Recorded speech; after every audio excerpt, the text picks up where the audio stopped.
السلام علیکم دوستو اس کی چتا پر کئی ٹین گھی کے ڈالے گئے تھے لیکن چتا آگ نہیں پکڑ رہی تھی۔ وہ کوئی عام ہندو نہیں تھا، انڈیا کا بہت بڑا نام تھا، اس لیے اس کی چتا کو آگ نہ لگنے والے واقعے کی خبر منٹوں میں پورے انڈیا میں پھیل گئی۔ لوگ جوک در جوک شمشان گھاٹ پہنچنے لگے۔ اس شخص کی جامع مسجد دلی کے امام بخاری سے بہت دوستی تھی۔ امام صاحب بھی یہ واقعہ سن کر فوراً شمشان گھاٹ پہنچے۔ انہوں نے اس کے لوائقین کو سمجھایا کہ اس کی ارتھی کو آگ نہیں لگے گی، چاہے پورے ہندوستان کا گھی اس پر ڈال دو، بہتر یہی ہے کہ اسے دفنا دو۔ لہٰذا پہلی بار ہی ایک ہندو کو جلائے بغیر شمشان گھاٹ کے اندر ہی دفن کرنا پڑا۔ اس کی ارتھی کو آگ کیوں نہیں لگ رہی تھی، یہ بتانے سے پہلے میں آپ کو ایک اور واقعہ سنانا چاہتا ہوں۔ تاریخ اور تحقیق کے مطابق یہ رسول پاک صلی اللہ علیہ وسلم کے مدینہ شریف میں ہجرت کے بعد کا واقعہ ہے۔ ایک صحابی کے پاس قرآن پاک کے چند اوراق اس کے گھر میں محفوظ تھے کہ شدید بارش شروع ہو گئی۔ اس کا کچا مکان تھا جو جگہ جگہ سے ٹپکنا شروع ہو گیا۔ صحابی کو گمان ہوا کہ بارش بہت تیز ہے، کہیں اتنا پانی نہ ٹپک پڑے کہ قرآنی اوراق کو نقصان پہنچے۔ اس نے ان کو محفوظ جگہ پر رکھنا چاہا مگر اس کے گھر میں کوئی ایسی جگہ میسر نہ آ سکی۔ اس کے پڑوس میں ایک یہودی جوڑا رہتا تھا اور ان کا گھر پختہ تھا۔ صحابی نے سوچا کہ بارش کے تھمنے تک ان کے گھر میں قرآنی اوراق رکھوا دیتا ہوں، مگر بار بار خیال آتا کہ یہ تو کافر ہیں، نہ جانے ان سے کوئی بے حرمتی نہ سرزاد ہو جائے۔ دوسری طرف اوراق کو نقصان پہنچنے کا اندیشہ بھی تھا۔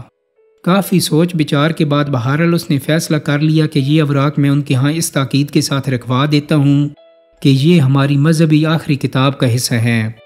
بارش کی شدت اور طوالت کے باعث آپ کو امانتاً دے رہا ہوں، انشاءاللہ صبح واپس لے لوں گا۔ چنانچہ اس نے انہیں ایک بڑی چادر میں اچھی طرح سے لپیٹ کر ان کے گھر پر دستک دی۔ یہودی نے کہا آپ مطمئن رہیں، نقصان ہوگا اور نہ ہی بے حرمتی۔ یہودی نے اندر جا کر اپنی بیوی کو ساری بات بتا ڈالی۔ دونوں بہت خوش ہوئے کہ صحابی نے ان پر بھروسہ کیا۔ اب دونوں میاں بیوی سوچنے لگے کہ اس مقدس امانت کی حفاظت اور احترام کیسے کیا جائے۔ چنانچہ انہوں نے فیصلہ کیا کہ دونوں غسل کر کے صاف کپڑے پہنتے ہیں اور آدھی رات تم ان کو اٹھائے رکھو گی اور باقی پہر میں اٹھا لوں گا۔ ایسا ہی ہوا۔ خاتون کی کیفیت بدلنے لگی۔ اس دوران یہودی اٹھا تاکہ کپڑے تبدیل کرے۔ روحانیت سے سرشار اس کی بیوی نے کہا کہ تم بے شک سو جاؤ، میں ہی ساری رات انہیں اپنے پاس رکھوں گی۔ یہودی نہ مانا کہ ہمارے درمیان یہی معاہدہ ہوا تھا۔ خاتون نے بلا آخر روتے روتے یہ امانت اس کے سپرد کر دی۔ اب یہودی کا بھی حال ویسا ہی ہونا شروع ہو گیا۔ 1-2 گھنٹے گزرے ہوں گے کہ اس کی بیوی نے درخواست کی کہ اس طرح مل بیٹھتی ہیں کہ اس چادر کا آدھا حصہ تم اپنے پاس رکھ لو اور باقی ماندہ حصہ میں اپنے پاس رکھ لیتی ہوں، کیونکہ نیند تو مجھ سے کوسوں دور ہے۔ رب تعالیٰ شاید ایسی سعادت ہمیں دوبارہ نصیب نہ کرے۔ چنانچہ وہ راضی ہو گیا۔ بارش تھم چکی تھی۔ صبح کی پو پھٹنے والی تھی کہ دونوں میں شدید اضطراب پیدا ہوا کہ اب مسلمان کسی بھی وقت آ جائے گا اور اپنی امانت واپس لے لے گا۔ یہ سوچ کر انہوں نے رونا شروع کر دیا۔ ان کے اندر کا انسان جاگ اٹھا تھا اور وہ دل ہی دل میں سوچ رہے تھے کہ رب تعالیٰ جس مقدس امانت سے ہماری نیند غائب ہو گئی، دل شادمان ہو گیا، کیفیات بدل گئیں، تو ہمارے اوپر اپنا خصوصی کرم فرما دے۔ اور کیا ہی اچھا ہو کہ جب ہم یہ امانت واپس کر رہے ہوں تو ہمیں ایمان کی دولت نصیب ہو جائے، اور وہ بھی اس مقدس ہستی کے ذریعے کہ جن کی ہم نے آج تک بات نہ مانی۔ فجر کا وقت ہوا تو صحابی نے دروازہ کھٹکھٹایا۔ دونوں میاں بیوی زور زور سے رونے لگے کہ کاش آج کی رات لمبی ہو جاتی۔ بہرحال دروازہ کھلا اور امانت واپس کر دی۔ دوسری طرف رسول پاک صلی اللہ علیہ وسلم نماز سے فارغ ہو کر جو ہی مسجد سے باہر آئے تو حضرت جبرائیل علیہ السلام کو اپنا منتظر پایا۔ وہ فرمانے لگے کہ اللہ کریم کا پیغام لے کر آیا ہوں کہ فلاں محلے میں فلاں یہودی کے گھر جائیں، وہ آپ کے منتظر ہیں۔ چنانچہ نبی کریم صلی اللہ علیہ وسلم وہاں تشریف لے گئے۔ ادھر یہودی اور اس کی بیوی صحابی کو امانت دے کر دروازے پر ہی بیٹھے زاروں قطار رو رہے تھے کہ دیکھا آپ صلی اللہ علیہ وسلم تشریف لائے ہیں۔ خوشی کا کوئی ٹھکانہ نہ رہا اور اسی وقت ایمان لے آئے۔ دوستو، قرآن پاک کے احترام کا یہ تاریخی واقعہ مجھے اس وقت شدت سے یاد آیا جب میں پنڈت نول کشور کی چتا کو جلانے کی کہانی پڑھ رہا تھا۔ تفصیل کچھ اس طرح ہے کہ تقسیم ہند سے پہلے زمانے میں لاہور کے 2 اشاعتی ادارے بڑے مشہور تھے۔ پہلا درسی کتب کا کام کرتا تھا اور اس کے مالک عطر چاند اینڈ کپور تھے۔ دوسرا ادارہ اگرچہ غیر مسلموں کا تھا لیکن اس کے مالک پنڈت نول کشور قرآن پاک کی طباعت و اشاعت کیا کرتے تھے۔ نول کشور نے احترام قرآن کا جو معیار مقرر کیا تھا وہ کسی اور ادارے کو نصیب نہیں ہو سکا۔ نول کشور جی نے پہلے تو پنجاب بھر سے اعلیٰ ساکھ کے حامل الفاظ اکٹھے کیے اور ان کو زیادہ تنخواہوں پر ملازم رکھا۔ احترام قرآن کا یہ عالم تھا کہ جہاں قرآن پاک کی جلد بندی ہوتی تھی وہاں کسی شخص حتیٰ کہ خود نول کشور جی سمیت لوگوں کو جوتے سمیت داخل ہونے کی اجازت نہیں تھی۔ 2 ایسے ملازم رکھے گئے تھے جن کا صرف اور صرف ایک ہی کام تھا کہ تمام دن ادارے کے مختلف کمروں میں چکر لگاتے رہیں۔ اگر کہیں کوئی کاغذ کا ایسا ٹکڑا جس پر قرآنی آیت لکھی ہو زمین پر گرا ہو تو اسے انتہائی عزت و احترام سے اٹھا کر بوریوں میں جمع کریں اور پھر ان بوریوں کو احترام کے ساتھ زمین میں دفن کر دیں۔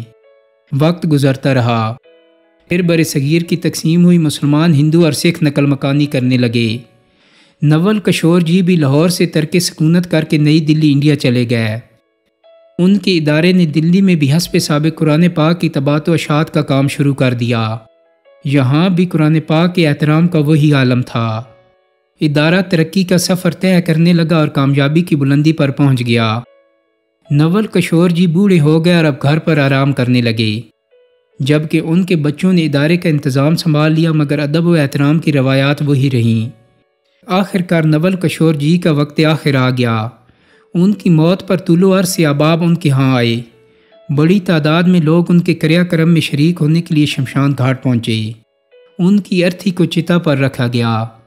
چتا پر گھی ڈال کر آگ لگائی جانے لگی تو ایک انتہائی حیرت انگیز واقعہ ہوا۔ نول کشور جی کی چتا آگ نہیں پکڑ رہی تھی۔ مزید گھی ڈالا گیا مگر بے سود۔ یہ ایک ناممکن اور ناقابل یقین واقعہ تھا۔ پہلے کبھی ایسا نہیں ہوا تھا۔ لمحوں میں خبر پورے شہر میں پھیل گئی۔ مخلوق خدا یہ سن کر شمشان گھاٹ کی طرف امڑ پڑی۔ یہ خبر جامع مسجد دلی کی امام بخاری تک پہنچی تو وہ بھی شمشان گھاٹ پہنچے۔ وہ نول کشور جی کے بہت قریبی دوست تھے اور وہ ان کے احترام قرآن سے اچھی طرح واقف تھے۔ امام صاحب نے پنڈت جی کو مخاطب کرتے ہوئے کہا، آپ سب لوگ اگر پورے ہندوستان کا گھی بھی لے آئیں تو چتا آگ نہیں پکڑے گی، کیونکہ اس شخص نے اللہ کی سچی کتاب کی عمر بھر جس طرح خدمت کی ہے، جیسے احترام کیا ہے، آگ لگ ہی نہیں سکتی۔ اس لیے بہتر ہے کہ ان کو عزت و وقار کے ساتھ دفنا دیں۔ اور دوستو ایسا ہی ہوا۔ یہ تاریخ کا پہلا واقعہ تھا کہ کسی ہندو کی چتا کو آگ نہ لگنے کی وجہ سے شمشان گھاٹ میں ہی دفن کر دیا گیا۔ دوستو ویڈیو کو ختم کرتے ہوئے صرف اتنا ہی کہنا چاہوں گا کہ ہم بحیثیت مسلمان اگر صدقے دل سے قرآن کے حوالے سے اپنی ذمہ داریاں پوری کریں تو کیا کچھ نہیں ہو سکتا۔ امید کرتا ہوں کہ میری آج کی ویڈیو آپ کو پسند آئی ہوگی۔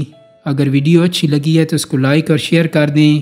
میرے چینل کو سبسکرائب کرنے کے ساتھ ساتھ بیل آئیکن کو بھی کلک کر دیں تاکہ آپ کو میری آنے والی مزید ویڈیوز کے نوٹیفیکیشن ملتے رہیں۔ بہت جلدی ایک نئی ویڈیو کے ساتھ ملاقات ہوگی۔ اپنا بہت سارا خیال رکھیے گا۔ اللہ حافظ۔